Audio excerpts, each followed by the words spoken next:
Hi and welcome back. It's Jill Hutchison coming to you from Perth, Australia. How did it go with your 30 accomplishments? I'm sure you did really well, and I'm sure that you're impressed by how much you've actually achieved. That's great. So the second of our 5-part series is to look at the lessons that you've learned. There are a whole number of things that you would have learned from both what you've accomplished and what you haven't accomplished, what you wished you'd done and what you still would like to do. So take a moment to think about what lessons you have learned from that. I remember one of the lessons that I learned from a job experience that didn't really turn out as well as I wanted was in future to listen to my intuition a little bit more, to listen to that gut feeling that was telling me not to go into a business relationship with somebody or not to work with somebody that just somehow didn't feel right. Even though logically it all made sense, I knew that it wasn't going to be the right thing and I shouldn't have gone into it. But I learned that, and it stood me in such great stead from then on. So think about what you've learned. You might have learned to take your time a little bit more. Maybe you've learned that you love operating in a busy style. Maybe you've learned that you do different things different every day. Some people love doing the same thing every single day. That's great. Then they need, or you might need, if that's your style, you might need to have 5 things that you do every single morning exactly the same. If that's not your style and you prefer to do different things in different ways, then make sure you look at the whole week to see if you've done what you want to do. So you might like to go flat out for 3 days and then have a break for 2 days. That's absolutely fine, as long as you listen to what you've learned. So as you take a moment to write down the things that you've learned, be really fair. Remove the blame, take out the judgment. Don't look and say, I should have done that better, I shouldn't have done this.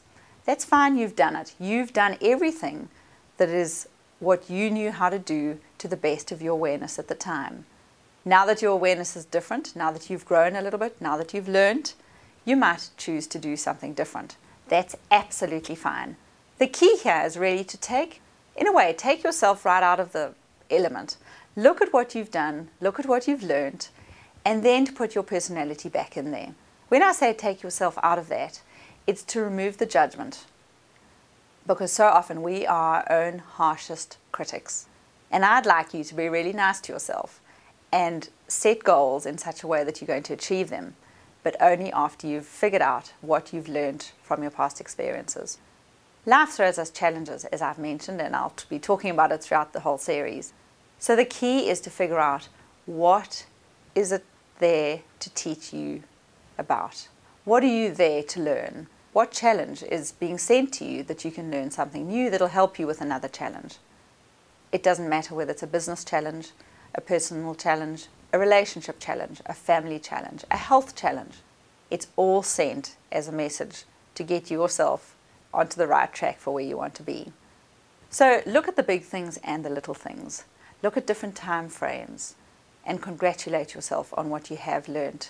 Because those things that you've learned are what you're going to use going forward.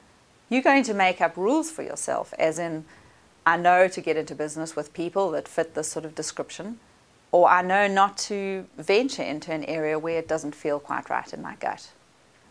This gut feel, part of that is intuition.